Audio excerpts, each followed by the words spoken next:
Bonjour à tous et bienvenue dans le podcast Expérience et réflexion. Aujourd'hui, nous sommes en présence d'un invité qui aura l'occasion de se présenter. Juste pour vous rappeler, le podcast a été mis en place pour en fait mettre en valeur et en lumière les talents africains de la tech et du digital et aussi les expériences de la diaspora africaine. Alors donc, on laisse notre invité se présenter. Bonsoir à tous, je suis Jules Madé, normalement Jules Madé Gbangué, mais tout le monde me connaît sous le nom de Jules Madé. Donc ivoirien, formé à l'extérieur, je suis D'accord. revenu au pays depuis peu. Donc je participe dans l'économie ivoirienne en ce moment. Hmm. Activement. Oui, oui, on dira. Surtout vu le domaine, puisque je suis dans le BTP. Mhm. Donc aujourd'hui, c'est l'un des domaines qui tourne assez très vite, vu toutes les constructions, les investissements qui sont mis en place. D'accord. Donc oui, on dirait activement. D'accord. Et tu peux nous parler un peu de ton parcours universitaire? Oui, alors, je vais commencer peut-être à partir du bac. D'accord. Voilà. À la base, je suis du lycée technique de Boaké. Mhm. Donc j'ai un bac technique en génie civil. D'accord. Donc à la suite de ça, je sors major De la promotion. de la promotion et donc j'obtiens une bourse du ministère Mhm. pour partir au Maroc. D'accord. Donc j'arrive au Maroc, je suis dans un cursus d'ingénieur, on va dire direct. Donc Ok. 2 années de classe préparatoire intégrée, Mhm. un peu le tronc commun comme on dit, et puis les 3 années de cursus ingénieur. Mhm. Après ça, j'enchaîne avec du boulot là-bas Mhm. et tout. Je prends les expériences et tout, et puis voilà. En tout, je cumule 9 ans, et puis après je reviens au pays. Oui. Ouais. Est-ce que tu pensais que tu allais faire 9 ans quand tu es arrivé au Maroc? Pas directement. Je savais que c'était pour un bon moment, Mhm. formation plus expérience, mais en fait, les 9 ans, je suis jamais rentré pendant les 9 ans. Sérieusement? Oui, c'est Sans pas retourner au juste, pays, oui. sans venir en vacances et tout ça? Si je rentrais, Mhm. voilà, chaque année ou chaque 2 ans comme tout le monde, j'aurais pu faire beaucoup plus d'années, mais 9 ans sec, c'est un peu compliqué. Ouais, c'est un peu compliqué sans voir les parents et tout ça. Ouais. Waouh, mais tu as tenu. Oui, il y a eu beaucoup de contraintes et de défis, mais Mhm. on a tenu bon, hein, on est là. C'est ça, c'est ça. On est en bonne santé, on a tenu, on a appris Mhm. de beaucoup d'eux-mêmes, de leur culture, de beaucoup de choses. Puis voilà, on est revenu avec, comme le disait notre premier président, l'expérience de la vie qu'on Mhm. n'apprend pas à l'école. C'est ça. Et puis voilà. Alors, avant d'aller au Maroc, est-ce que tu avais une idée du Maroc ou bien tu connaissais déjà le pays? Tu avais eu des échos avant de partir? Franchement, non. J'avais juste un ami, Mhm. on était ensemble depuis le lycée, qui avait une tante qui avait déjà été au Maroc. Ok. La seule information qu'elle nous avait dit, c'est un pays musulman, on fait pas ce qu'on veut Ok. et leur monnaie ne sort pas. Voilà. Voici les 2 informations Que qu'on tu avait. avais. Ok. Mais après, je suis d'une enfance de parents qui m'ont laissé libre dans beaucoup de décisions et de choix. Donc, je suis habitué à découvrir, à voyager et tout. Donc, moi, j'étais plutôt même, comme on le dit, très enthousiaste, très pressé de partir. De partir. Voilà. Ah, pour être pressé, tu as fait 9 ans quand même. Ah oui, bon, je me suis intégré, hein. C'est ça. Voilà. Mhm. Après, réussir à faire 9 ans dans un pays Mhm. étranger, arabe, africain, Mhm. faut vraiment s'intégrer pour y arriver. C'est pas évident du tout. Mhm. Mais voilà. Alors, comment s'est passé ton parcours, ta formation, le début, la carte de séjour et tout ça? Mhm. Alors, quand je suis arrivé, nous, par rapport à plusieurs autres étudiants, on a eu cette chance-là d'avoir une directrice que je salue au passage, Madame Boab, qui est la gérante de l'ESTEM. Mhm. Elle nous a accueillis en fait dans ses appartements pour la première année. Donc on D'accord. payait une mensualité Mhm. et on était déjà logés. D'accord. Donc ce qui fait qu'on a été reçus même à l'aéroport, on a été conduits à l'école, ensuite dans les appartements. Ce qui a été plutôt compliqué au début, nous sommes arrivés au Maroc, c'était en 2012. Il n'y avait Ok. vraiment pas assez d'Ivoiriens. Ouais, j'imagine. Tu pouvais voilà, marcher 4 km, 5 km, Sans croiser voir. un seul Ivoirien même à la limite. Donc au départ, c'était ça le plus compliqué. Mhm. C'était l'intégration voilà, au niveau de la culture et mentalement. Les Marocains ont leur manière à eux de fonctionner. Surtout que c'est pas un pays qui a l'habitude de recevoir les étrangers depuis des dizaines d'années. D'accord. Donc, vraiment, cette vague d'étrangers qui sont arrivés là, dans les années 2010 et tout, ça les a un peu secoués. Ouais. Donc, nous aussi, ça nous a secoués. Surtout quand tu viens de la Côte d'Ivoire, qui est le pays le plus hospitalier d'Afrique. C'est... Voilà, il y a des fois, tu te poses des questions. Mais après, on s'est adapté. Quand tu pars chez autrui, c'est à toi de t'adapter. C'est pas à autrui de faire comme toi qui est l'étranger. Ouais, c'est ça. Donc, on s'est adapté. La formation a commencé avec le tronc commun, nos amis et frères marocains. Nous qui avons fait 9 ans, on est aujourd'hui ivoiro-marocains. Donc, on a fait les 2 ans, ça se passait bien dans la formation. Il y avait des profs de qualité. Il y avait aussi des personnes aussi de qualité, parce que même dans tous les subsahariens qui sont arrivés, la majorité c'était les majors premiers de promotion de telle école, telle école. Donc c'était bien. Et avec une bonne ambiance, voilà, puisqu'on est tous venus ensemble, même en groupe. Donc voilà, après 1 année, 2 années, c'était bien, on était dans le moule, comme on dit. D'accord. Et après, on est passé en spécialisation. Voilà. Où là-bas encore, on a découvert d'autres personnes, d'autres Ivoiriens aussi sont venus après le BTS. Et jusqu'à ce qu'on termine. Excuse-moi, la spécialisation, c'était dans la même école? Oui, dans la même, non, toujours dans la même école. C'est-à-dire, le cursus, c'était 2 ans de tronc commun, où on voyait un peu tout. Informatique, tout ce qui est de façon générale, management, micro, macroéconomie, tout ça, j'ai fait en tronc commun. C'est un tronc commun très large. Très large. Toi, tu as fait Voilà, BTP. exactement. Mais ça nous a beaucoup aidé. De beaucoup de gens qui ont fait le cursus génie civil classique, nous, on a des notions beaucoup plus larges sur beaucoup de décisions à prendre, même on va dire, dans nos entreprises. Donc, franchement, ça a été un vrai plus. D'accord. Donc, la spécialisation, en fait, là, on est rentré dans que les matières de génie civil. Voilà. Et là aussi, c'était bien. C'était bien. On a eu des profs, par exemple, comme Monsieur Niazi, que je salue aussi au passage. Monsieur Niazi, par exemple, c'est le monsieur qui a fait l'étude de toutes les marjanes du Maroc, le grand supermarché. Et c'est lui qui nous a enseigné. Donc, vraiment, on a eu une bonne expérience et puis un bon apprentissage théorique et aussi pratique. Voilà. Voici un peu comment ça s'est déroulé. Et puis même, autre chose, il ne faut pas que j'oublie, c'est que à l'ESTEM, dès la première année, on faisait des stages d'immersion en entreprise, après qui sont devenus des stages pratiques. Et si tu ne valides pas le stage, tu ne valides pas l'année. Donc, ce qui a fait que au fur et à mesure qu'on allait d'année en année, franchement, on sentait plus qu'on devenait un profil pour travailler. C'est ça. Voilà. Et les stages, c'est l'école qui vous aidait à avoir les stages? Oui. L'école nous a beaucoup aidés. En tout cas, l'école a fait le maximum. Surtout les premières années, l'école a fait le maximum. Je pourrais dire peut-être entre 80 et 90%, c'était l'école. Après, il y a quelques personnes qui avaient déjà leur contact, d'autres aussi ont dû chercher un peu. Mais l'école a fait beaucoup d'efforts pour qu'on puisse avoir les premiers stages. Premiers stages.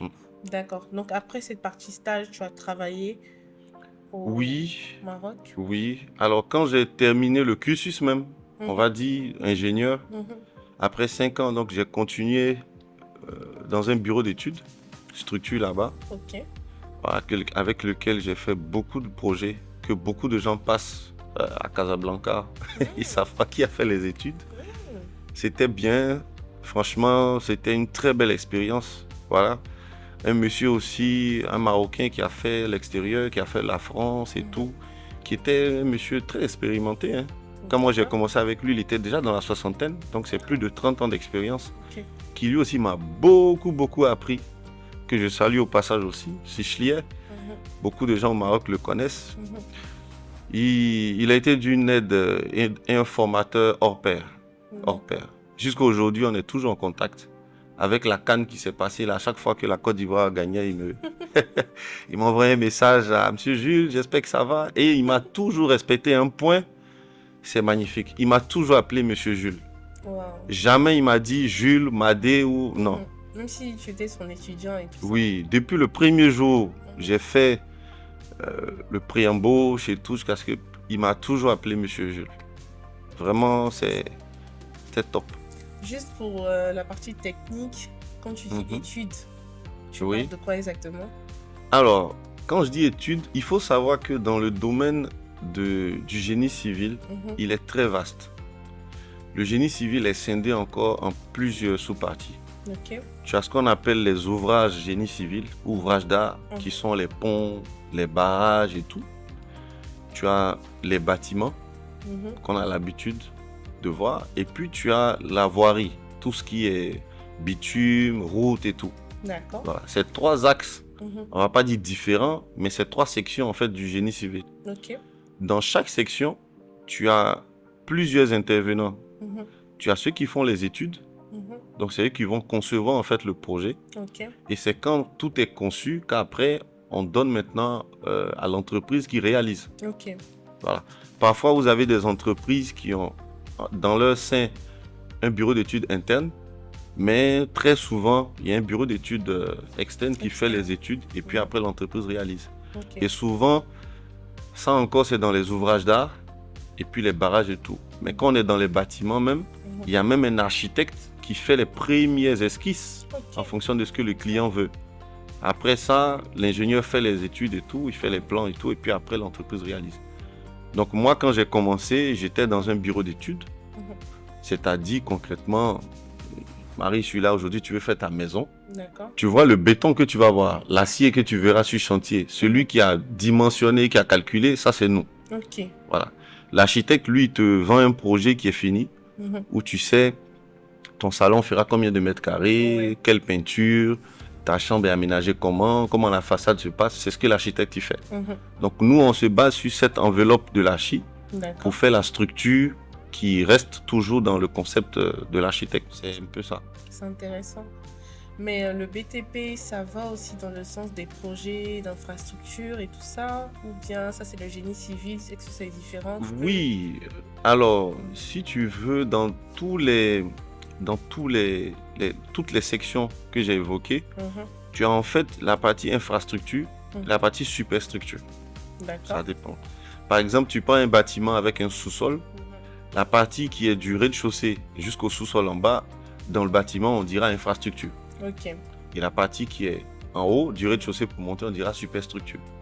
Mais plus généralement, tu verras aussi que les gens vont dire infrastructure pour tout ce qui est ouvrage d'art, tout ce qui est mur de soutènement. Voilà, tu as pas mal d'ouvrages en fait qui rentrent dans cette catégorie-là.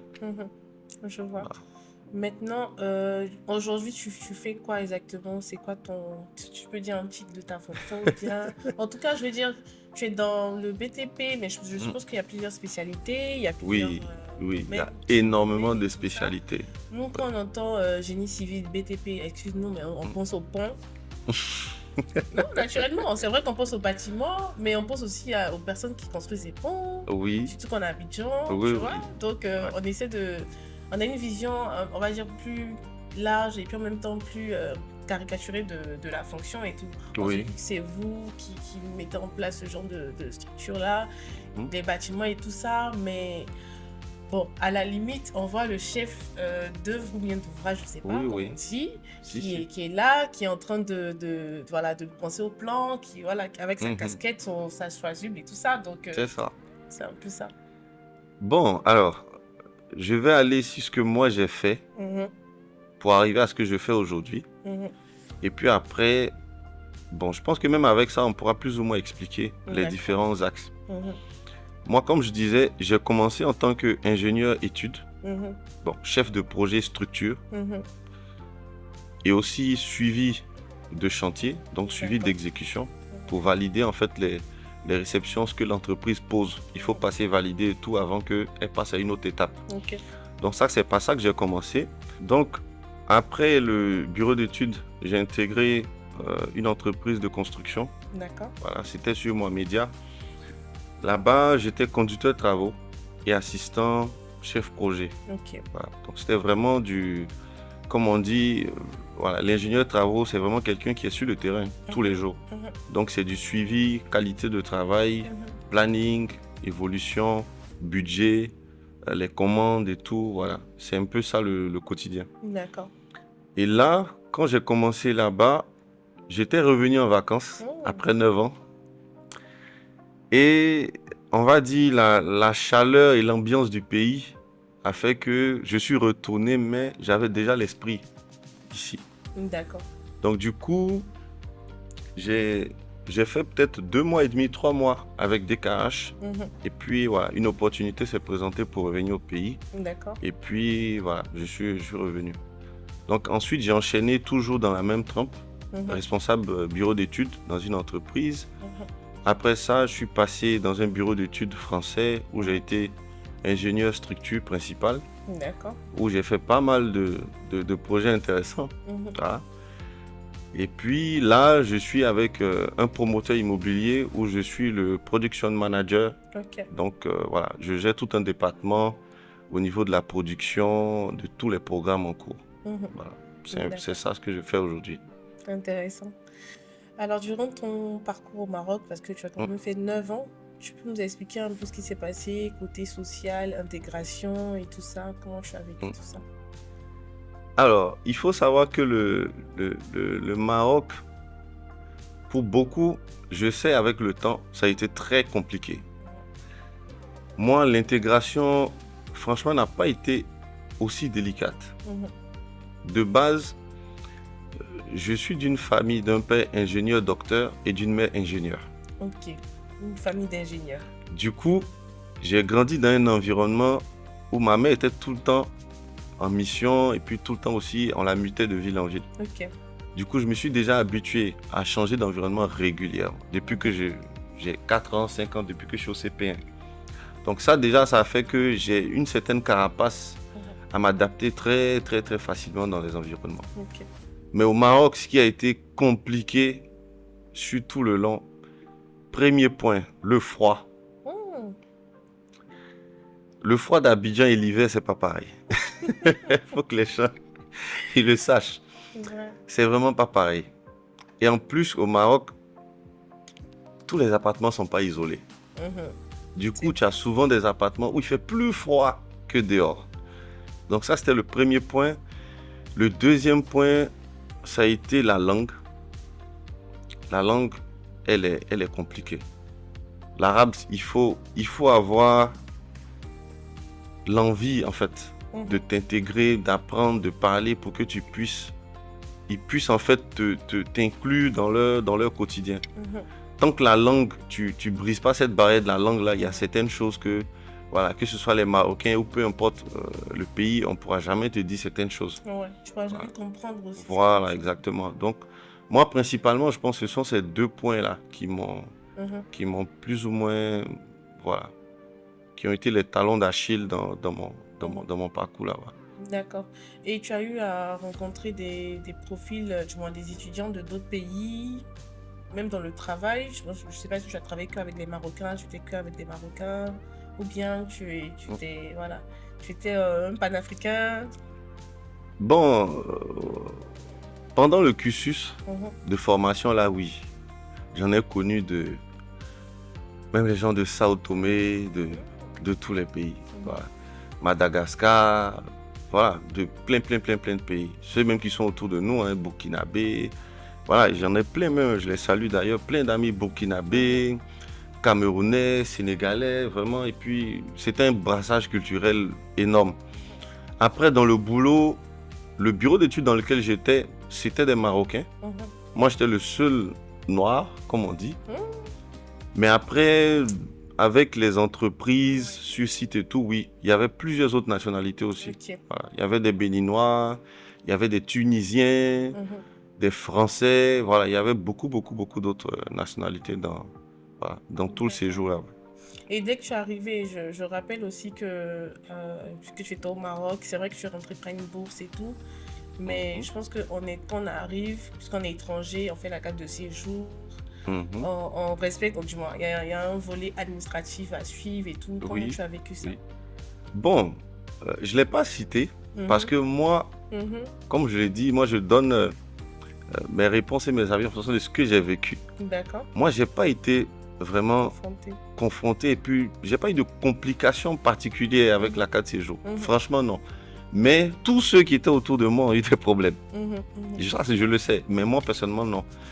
J'ai fait ma carte de séjour la première année quand je suis arrivé. Il n'y avait pas de complications avec les documents de l'ESTEM et tout. Voilà. C'est une école reconnue depuis longtemps, c'est ça? Oui, STEM, c'est une école qui existe depuis plus de 20 ans. D'accord. Elle est accréditée depuis très longtemps. Et puis, quand il y a eu la vague des écoles reconnues, des écoles privées reconnues, elle fait partie des premières vagues. Premières écoles. Donc là, ça fait plus de, je dirais quoi, 7-8 ans qu'elle est reconnue maintenant. Donc le diplôme, c'est un diplôme comme un diplôme public. Public. Voilà. D'accord. Et avant que tu arrives, tu avais ces informations-là sur la partie carte de séjour, les papiers. Quand tu es arrivé, l'école t'a encadré. Bon, non. Franchement, avant qu'on ne parte au Maroc, Mhm.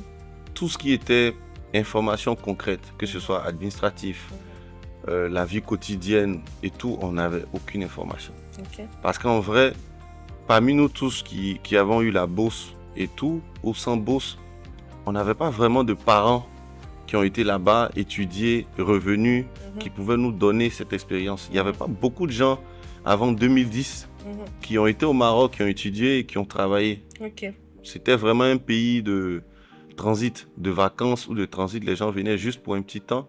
Et même ça encore, c'était limité.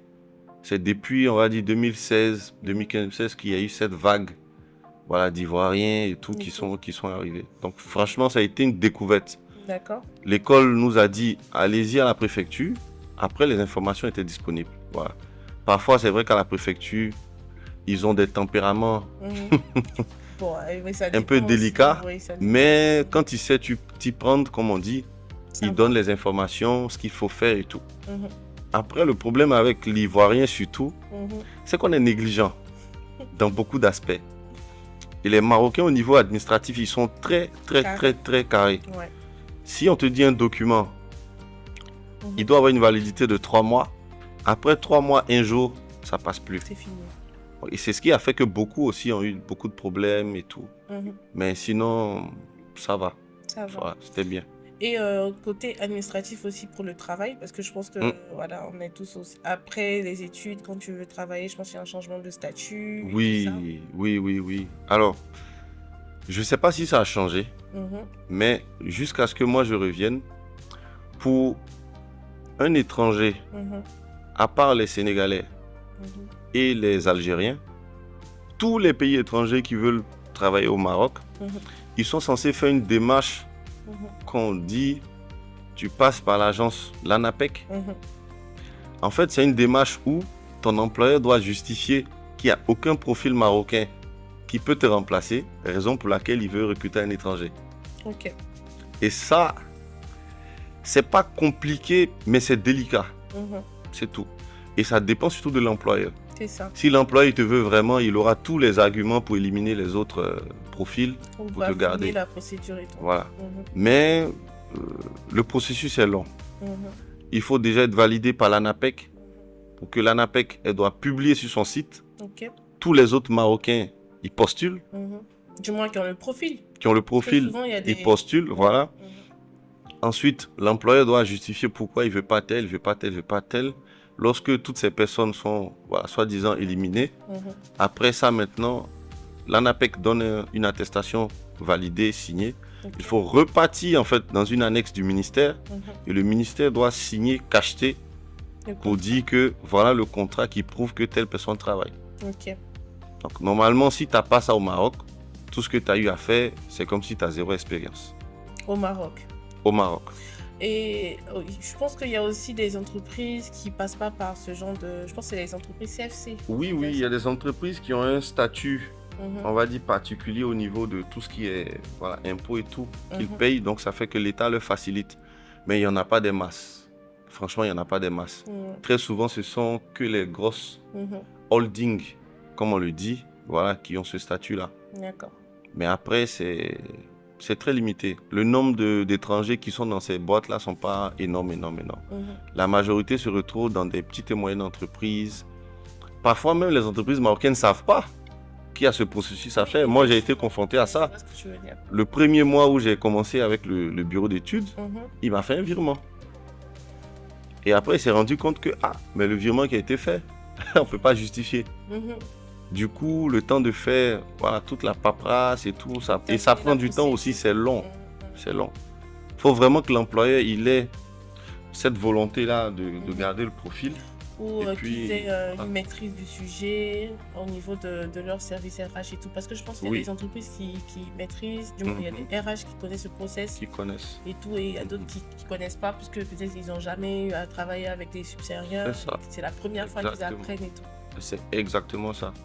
Moi, quand j'ai commencé, mon employé, il était un peu étonné. Il m'a dit, mais on avait Babacar ici. Babacar, il était C'est un malien. malien? Ah. C'était un ancien qui était là, un aîné. Mhm, Il dit, mais on n'a jamais eu de soucis et tout. mhm. Et c'est là que un de ses amis lui a dit, non, mais Babacar, il était algéro-malien. Parce que sa Oui. femme était algérienne. Ah, ok. Du coup, lui, il a pu faire le contrat par son Son côté côté algérien. d'affiliation, voilà, Ok. algérien avec sa Ah femme. ouais. Mais sinon, plein ne savent pas. Mhm, Voilà. Bon, c'était en 2016-2017. mhm. Ouais. Aujourd'hui, Maintenant, je pense que ça a plusieurs, évolué. voilà, Mhm. plusieurs ont cette notion-là, de cette subtilité-là dans le contrat, donc ça va. Alors, on ne peut pas parler de ton expérience au Maroc sans parler du rite quand même. Hum, oui. Quand même.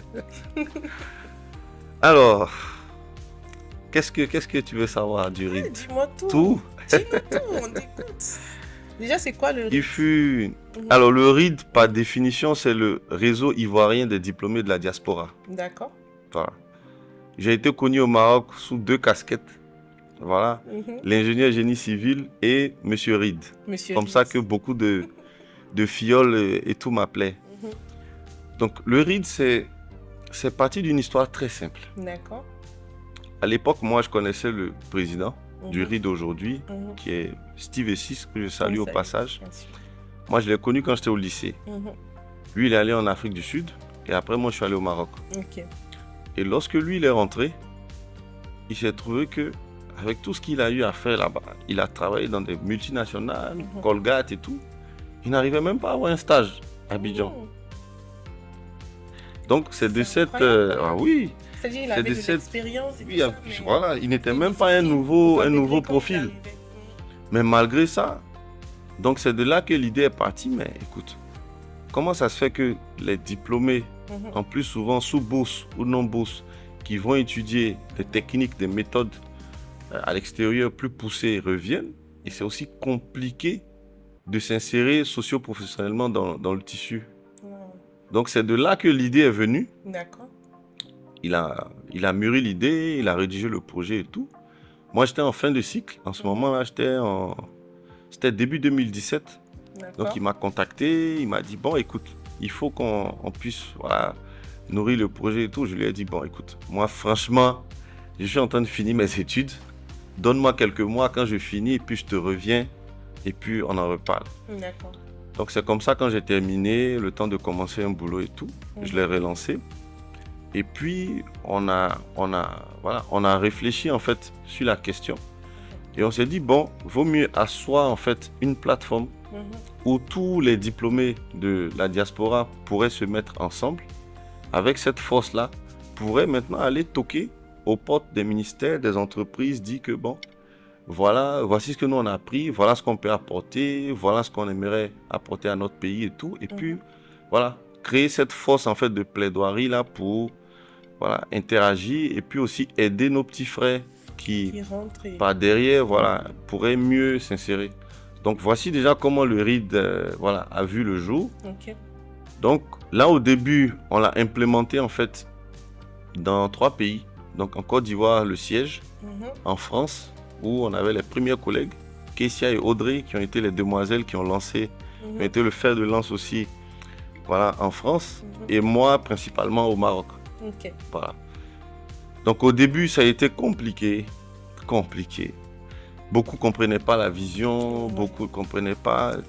Figure-toi qu'au Maroc, au début, il y a eu des conférences où on devait payer pour passer. C'était incroyable. Wow, quand même. Mais voilà, on a cru, de toute façon, on avait foi en ça. projet. Ça fait longtemps qu'on est sur le projet, donc on avait foi, on a fait ce qu'il fallait. Ça a commencé petit à petit. Voilà, avec des conférences, des moments où on faisait des recrutements aussi en fonction des activités du RID, Mhm. puisque le RID a plusieurs activités voilà, à ce jour. Mhm. Aujourd'hui, on a les adhesives qui au départ étaient les awards de la diaspora, aujourd'hui qui se sont transformés en fait en rencontres adhesives. Ok. qui est plus un programme en fait de mobilité internationale. Donc, on travaille plus aussi avec tous les partenaires internationaux, comme on a bossé avec la GIZ, on a bossé avec l'OIM, voilà, le ministère même, ça c'est la base. La DGE est notre parrain permanent. Ok. Donc, on a été sous tutelle du ministère de l'Éducation La nationale. DGE, essaie de... Oui, la Parce que c'est DGE, pas pour tout. ceux, oui. Alors, la DGE, c'est la Direction Générale des Ivoiriens de l'Extérieur. D'accord. À un moment, il y a 1 an, 2 ans, c'était devenu la DGD, Ok. la Direction Générale de la Diaspora, et c'est redevenu la DGIE. Ok. Voilà, donc c'est l'organisme en fait du ministère de l'Enseignement supérieur qui gère toute la diaspora estudiantine et tout, Ivoirienne. ivoirienne. Ok. Voilà. Donc voilà un peu, ça c'est la première activité. Donc à la base, quand j'étais encore au Maroc, les adhestifs c'était plus de mettre en lumière en fait les meilleurs profils de la diaspora. Donc on avait une journée, souvent 2 journées, plus un dîner gala où ils étaient avec le comité du jury, voilà, ils étaient sélectionnés sur base du talent, de l'école aussi. Ils étaient sélectionnés sur base de plusieurs critères et nous, on se chargeait en fait de, les présenter. Il fallait que tous nos ministères, les entreprises et tout puissent le voir. Donc on faisait des dîners galas où on récompensait en fait tous ces profils-là.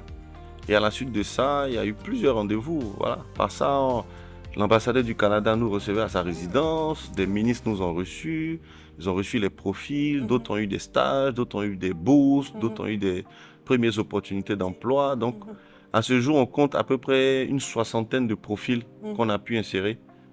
Voilà. Ça, c'est bien. Que par des stages, de la bourse, Ça veut dire par qu'ils des venaient de accompagnements l'étranger? aussi. Oui, De oui, la tous ces diaspora? profils-là, c'est des profils Ok. diasporiques, comme on dit, qui sont revenus juste pour ça.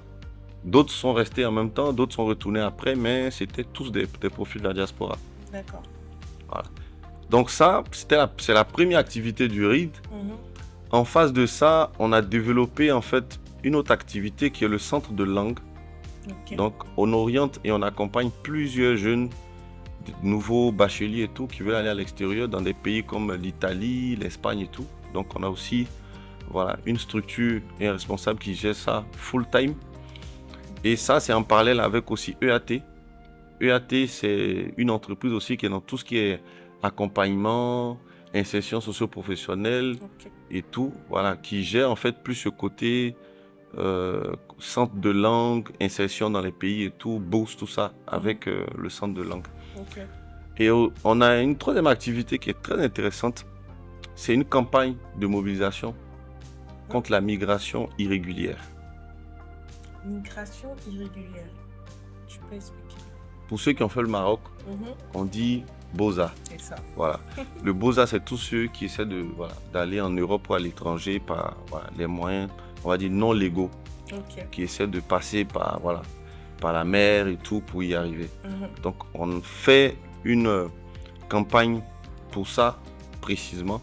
Donc, on fait des tournées en fait annuelles dans plusieurs écoles, voilà, où on tient des conférences, on parle aussi voilà, à nos petits frères pour relever encore les dangers qui sont liés à ça. Et aussi en phase, on leur donne aussi tout ce qu'il y a comme méthode, documentation pour ceux qui veulent aller de façon régulière. Voilà. C'est parfois peut-être fastidieux en fonction des destinations, mais ça reste loin de quelque chose d'impossible. Voilà.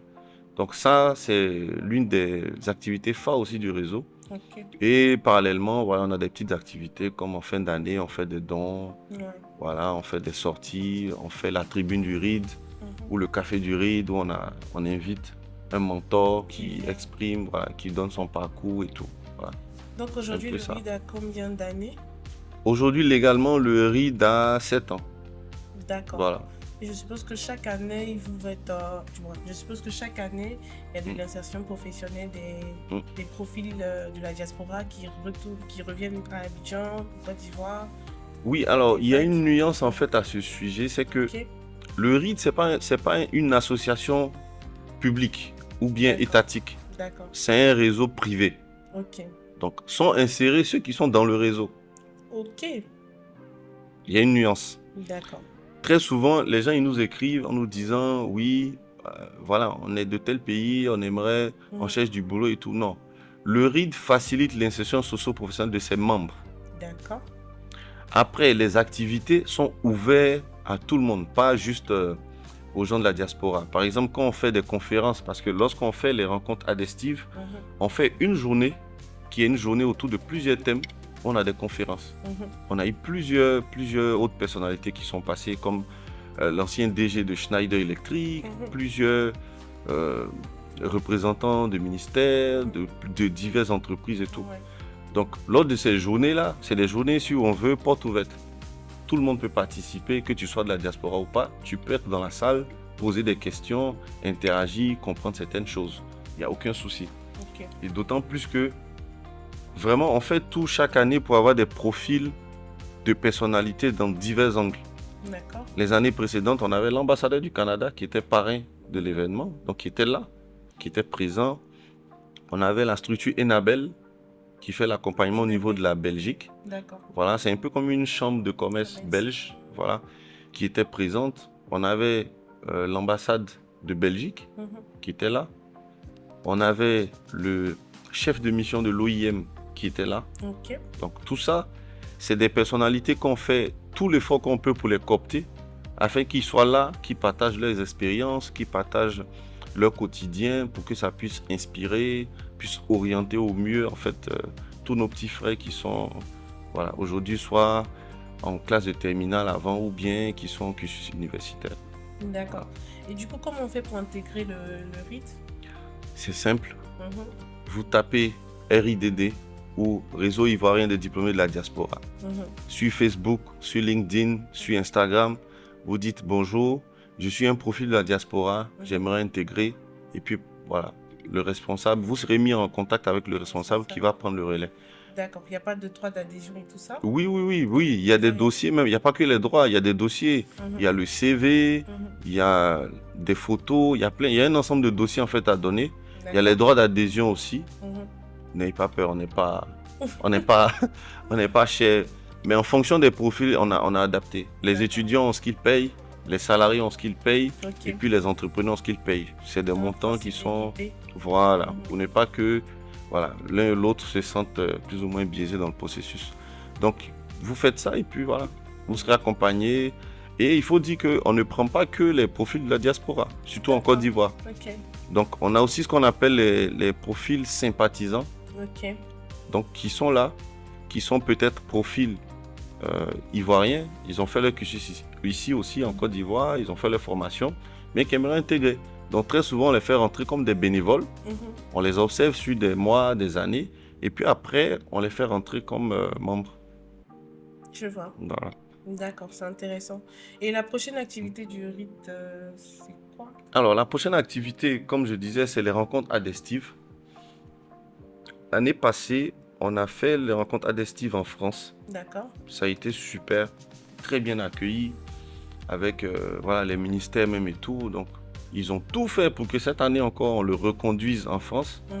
Mais nous aussi, on a tout fait pour le reconduire en France et en Belgique. Ah, ok. Il y a une forte Donc, communauté là-bas. Voilà. Donc, cette année, ça sera sur Paris et sur Bruxelles. Ça sera dans le mois de juin. Et on a fait un bonus, puisque l'année passée, on n'a pas fait l'événement en Côte d'Ivoire. Donc, il y aura un événement à Abidjan, un événement à Paris et un événement à Bruxelles. C'est intéressant ça. Voilà. Dans le mois de juin, les trois? Dans le mois de juin. On va commencer par l'événement à Abidjan. D'accord. Et puis, voilà, celui de Paris et Bruxelles va se suivre. D'accord. Avec une semaine d'intervalle. D'accord. Alors, notre épisode tire à sa fin. Je ne sais pas si tu veux, il y a un message à passer, tu veux donner un conseil à la jeunesse africaine ou ivoirienne aujourd'hui qui veut soit aller à l'étranger ou terminer ses études.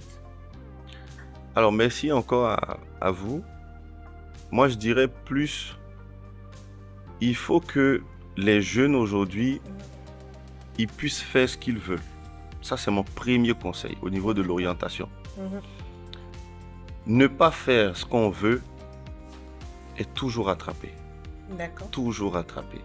Ça finit toujours par un travail où c'est de la dépression, c'est de la mélancolie. Donc, il faut tout faire pour au moins faire un métier que vous aimez. Un métier dans lequel vous allez pouvoir travailler sans compter les heures parce qu'il y a de la passion, Vous êtes dans ce que vous aimez, dans ce dans quoi vous êtes à l'aise. Ensuite, pour ceux qui veulent aller à l'étranger, moi je vous dirais, première chose, il faut faire attention. Dans tous les pays du monde, il y a aussi les écoles boutiques, comme on dit en Côte d'Ivoire. C'est ça. Il faut faire très très attention. Débrouillez-vous, comme on le dit, il faut tout faire, mettre les moyens en œuvre pour trouver des personnes qui ont déjà fait ces pays-là, qui ont l'expérience de ces pays. C'est simple. Vous cherchez sur LinkedIn et tout, vous allez trouver des gens qui ont fait le Maroc, qui ont fait la France, qui ont fait la Tunisie, qui ont fait le Canada, qui ont fait la Chine. Et même si avec ça, vous ne trouvez pas, contactez le RID. Le RID, aujourd'hui, a plusieurs ramifications. On est dans plusieurs pays. Côte d'Ivoire, Sénégal, Maroc, France, Belgique, Canada. On avait une succursale en Chine, je pense qu'aujourd'hui, qui ne tourne plus. Même en Inde, en Suisse. En tout cas, il y a beaucoup de pays, même si on n'a pas le bureau officiel, on a des personnes du RID ressources vers qui on pourra vous mettre en contact, qui pourront vous orienter. D'accord. Ça, c'est mon deuxième conseil. Mon troisième conseil, comme je l'ai dit au début de l'émission, c'est que le premier président de la Côte d'Ivoire a toujours donné ce conseil-là. L'école de la vie, pour ceux qui partent à l'extérieur et tout, ils vivront une expérience qui est différente de ceux qui sont restés en Côte d'Ivoire. Parce qu'il y a d'autres réalités, il y a d'autres obstacles qui feront face. Donc par rapport à ça, il ne faut surtout pas abandonner. Il ne faut surtout pas abandonner. Il faut croire en ce en quoi vous voulez faire, ce pourquoi vous êtes parti, et puis se donner les moyens. Se donner les moyens. Il y a un dicton que les gens aiment beaucoup utiliser, mais qui n'est pas biblique. On dit « aide-toi et le ciel t'aidera ». On entend ça beaucoup. Rassurez-vous, ce n'est pas biblique. Mais en fait, c'est une manière de dire il faut faire le maximum de ce que toi tu peux, te mettre dans les conditions pour que le jour ta chance arrive, tu puisses la saisir. C'est vrai. Mais une opportunité qui arrive alors que tu n'es pas préparé à l'avance, tu rateras cette opportunité. Voilà.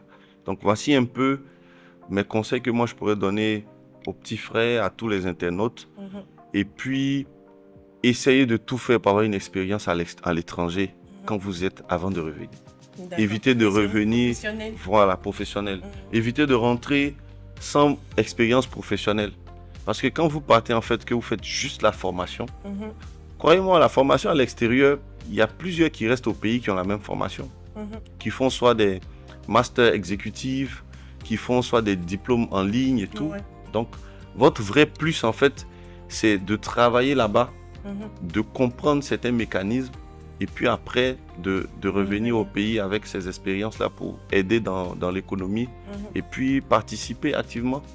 Aujourd'hui, il y a beaucoup de personnes qui ont fait la diaspora, qui sont dans l'économie, qui font beaucoup de choses. Les exemples, il y en a plein. Par exemple, Jamo, que tout le monde utilise. Oui, Régis Bomba, conseiller au passage. Moi, où j'étais en bureau d'études, on m'appelait Monsieur Jamo. Tellement je fais toutes mes transactions avec Jamo. Parce que c'est pratique, ça répond à un besoin. Voilà. Il y a plusieurs. Également dans le BTP, tous ceux qui y sont, ils savent, il y a Kaidan, donc le PDG, Monsieur Alain Kouadio, qui fait beaucoup aussi, qui a aussi un profil diasporique. Je pense lui, c'est le Canada. Voilà. Et il y en a plein d'autres. Même moi, mon PDG aussi, c'est pareil. Monsieur Cheikh Sanankwa, qui est, voilà, à la tête de la structure qui a fait Cosmos Yopougon. Et là, il y a Cosmos Angré qui est en train de, voilà, d'être terminé.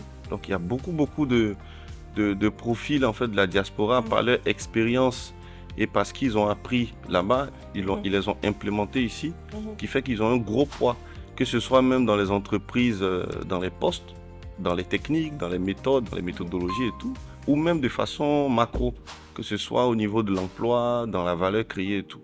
Voilà. On te remercie beaucoup, Monsieur Jules Madé. Il n'y a pas de quoi. Avec plaisir, on espère qu'on se reverra pour d'autres oui, on calera. On calera. C'est avec plaisir. C'est avec beaucoup de plaisir. C'est vrai que c'est plutôt rare, mais on fait tout de sorte que voilà, on puisse partager et tout avec les frères, les amis, tout le monde. Ce que tu peux parfois négliger peut être un grand plus pour orienter une personne. Donc c'est avec beaucoup de plaisir. Merci beaucoup. Merci encore à vous. À très bientôt. Au revoir.